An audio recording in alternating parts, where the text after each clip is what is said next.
भारतीय दंड संहिता 1860 का ये अधिनियम संख्या 45 है। ठीक है, इसकी उद्देशिका है भारत के लिए एक साधारण दंड संहिता का उपबंध करना समीचीन है, अतः यह निम्नलिखित रूप में अधिनियमित किया जाएगा। सेक्शन 1 संहिता का नाम और उसके प्रवर्तन का विस्तार। यह अधिनियम भारतीय दंड संहिता कहलाएगा और इसका विस्तार संपूर्ण भारत पर होगा। ये जो लाइन है ये अब हट चुकी है यहाँ से, ठीक है, इसका लोप कर दिया गया है। आपको पता होगा जम्मू और कश्मीर पुनर्गठन अधिनियम 2019 के द्वारा। सेक्शन 2 भारत के भीतर किए गए अपराधों का दंड। हर व्यक्ति संहिता के उपबंधों के प्रतिकूल हर कार्य या लोप के लिए जिसका वह भारत के भीतर दोषी होगा इसी संहिता के अधीन दंडनीय होगा, अन्यथा नहीं। इसका मतलब है कि जितने भी आप कोई भी व्यक्ति जितने भी क्राइम करेगा तो अगर वो पनिशेबल होगा तो इस कोड के अंडर होगा, ठीक है, अन्यथा नहीं। जैसे कि आपने आर्टिकल 21 पढ़ा होगा कॉन्स्टिट्यूशन में कि विधि की प्रक्रिया द्वारा ही किसी को प्राण एवं दैहिक स्वतंत्रता से वंचित किया जाएगा, अन्यथा नहीं। इसी तरह से यहाँ पे भी लिखा हुआ है। फिर सेक्शन 3 है आपका। सेक्शन 3 बोलता है भारत से परे किए गए किंतु उसके भीतर विधि के अनुसार विचारणीय अपराधों का दंड। सॉरी, यहाँ पे थोड़ा टाइपिंग मिस्टेक है। अपराधों का दंड, ठीक है। भारत से परे किए गए अपराध के लिए जो कोई व्यक्ति किसी भारतीय विधि के अनुसार विचारण का पात्र हो, भारत से परे किए गए किसी कार्य के लिए उससे इस संहिता के उपबंधों के अनुसार ऐसा बढ़ता जाएगा मानो वह कार्य भारत के भीतर किया गया था। इसका सिंपल सा मतलब है कि आप कहीं भी जाएंगे, किसी भी देश में जाएंगे, अगर आप भारत के नागरिक हैं तो आप अपने साथ अपनी विधि भी लेके जाएंगे। आप वहाँ पे कुछ भी करें, ठीक है, अगर वो ऑफेंस है तो आपको जो पनिशमेंट मिलेगी वो इस कोड के अंडर मिलेगी। नेक्स्ट है सेक्शन 4 राज्य क्षेत्रातीत अपराधों पर संहिता का विस्तार। इस संहिता के उपबंध भारत के बाहर, नंबर 1, भारत के बाहर और परे किसी स्थान में भारत के किसी नागरिक द्वारा, ठीक है। नंबर 2, भारत में रजिस्ट्रीकृत किसी पोत या विमान पर चाहे वह कहीं भी हो किसी भी व्यक्ति द्वारा किए गए किसी अपराध को भी लागू हैं। मतलब क्या है, राज्य क्षेत्रातीत यानी कि जो आपके भारत के बाहर के अपराध हैं तो उनमें ये आईपीसी कैसे लागू होगी। 2 कंडीशन है। 2 कंडीशन क्या है? पहली कंडीशन ये है कि आप भारत के नागरिक हो, ठीक है। दूसरी क्या है, जिस पोत, विमान, ठीक है, पोत यानी कि जो जल में चलते हैं यानी कि शिप वगैरह, और विमान यानी कि एरोप्लेन, वो अगर भारत में रजिस्टर्ड है, ठीक है, और उस पे कोई क्राइम करता है व्यक्ति तो उस पर हमारी आईपीसी लागू होगी, ठीक है। जैसे कि प्लेन हाईजैक हो गया, ठीक है, या फिर आपने किसी व्यक्ति ने एरोप्लेन के अंदर कोई अपराध किया है, ठीक है, तो उसको जो पनिश किया जाएगा वो आईपीसी के अंडर किया जाएगा।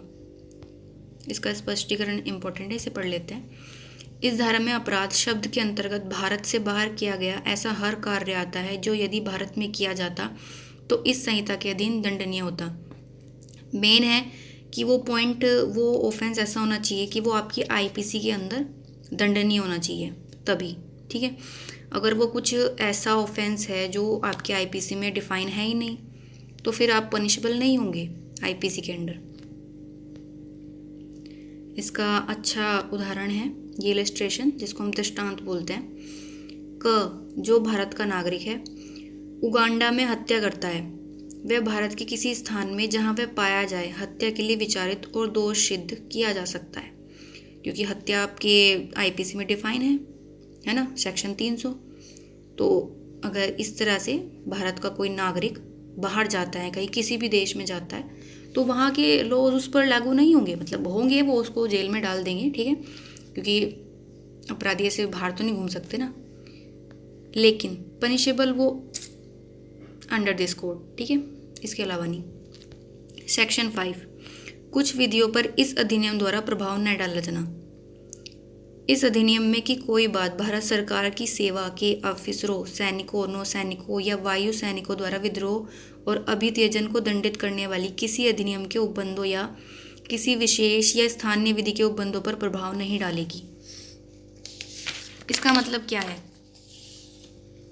इसका मतलब ये है कि मतलब मार्शल लॉ होते हैं, जैसे हमारे आर्मी है उनके लॉ अलग हैं, ठीक है, और आपकी नेवी हो गई है ना, जितने भी आपके आर्म फोर्स हैं उनके जो लॉज होते हैं वो अलग होते हैं। मतलब वो हमारी जो सेंट्रल लॉ है इनसे नहीं गवर्न होते, वो अपने लॉ से गवर्न होते हैं। या फिर कहीं पे कोई स्पेशल एरिया है, ठीक है, पहले तो जम्मू कश्मीर था लेकिन अब नहीं है, तो जैसे ये हो गया, ठीक है। कोई लोकल लॉ है, जैसे कोई ट्राइबल एरिया है, वहाँ पे कुछ प्रथा चलती है, उसके हिसाब से वो गवर्न होते हैं।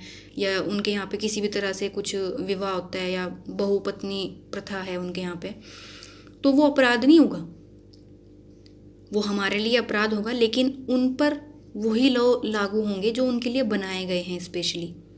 हमारे लॉ उन पर लागू नहीं होंगे। अगर पनिश भी किया जाएगा तो उनके लॉज के अकॉर्डिंग उनको पनिश किया जाएगा, ठीक है। ये सेक्शन सिर्फ इतना ही बोलती है, ज़्यादा डिटेल में समझने की ज़रूरत नहीं है। चैप्टर 2 साधारण स्पष्टीकरण।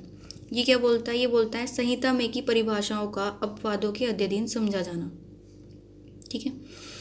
इस संहिता में सर्वत्र अपराध की हर परिभाषा, हर दंड उपबंध और हर ऐसी परिभाषा या दंड उपबंध का हर दृष्टांत साधारण अपवाद शीर्षक वाले अध्याय में अंतर्विष्ट अपवादों के अध्ययन समझा जाएगा, चाहे उन अपवादों को ऐसी परिभाषा, दंड, उपबंध या दृष्टांत में दोहराया ना गया हो। मेन क्या है इसमें कि दोहराया ना गया हो।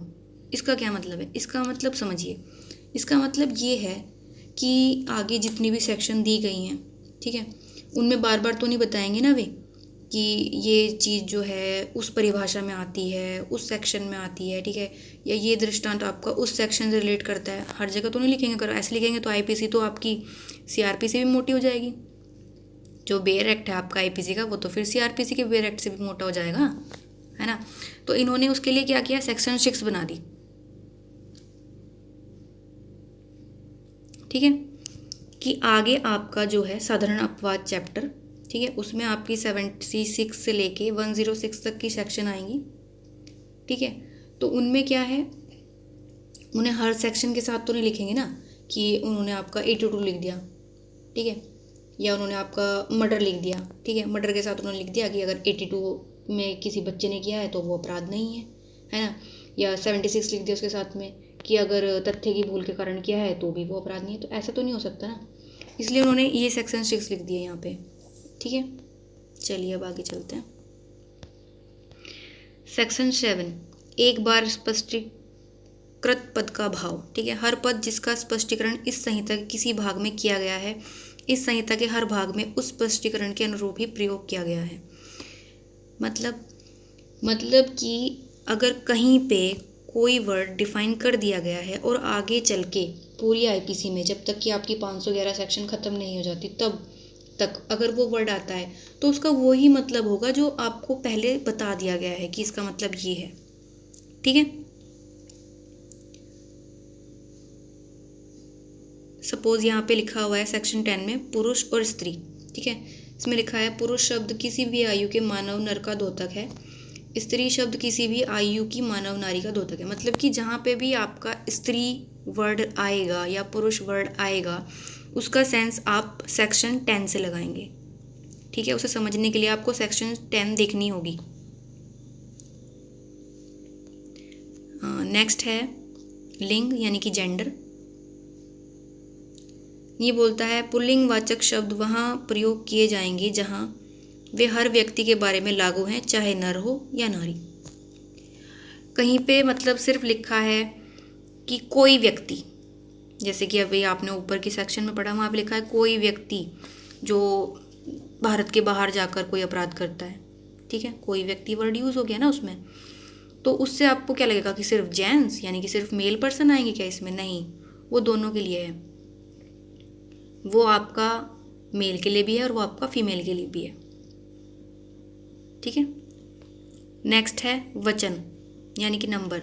जब तक कि संदर्भ से तत्प्रतिकूल प्रतीत ना हो, एक वचन द्योतक शब्दों के अंतर्गत बहुवचन आता है और बहुवचन द्योतक शब्दों के अंतर्गत एक वचन आता है, ठीक है। ये कुछ ज़्यादा खास नहीं, सिर्फ मार्जिनल नोट पूछता है सेक्शन 9 में क्या है, या फिर नंबर की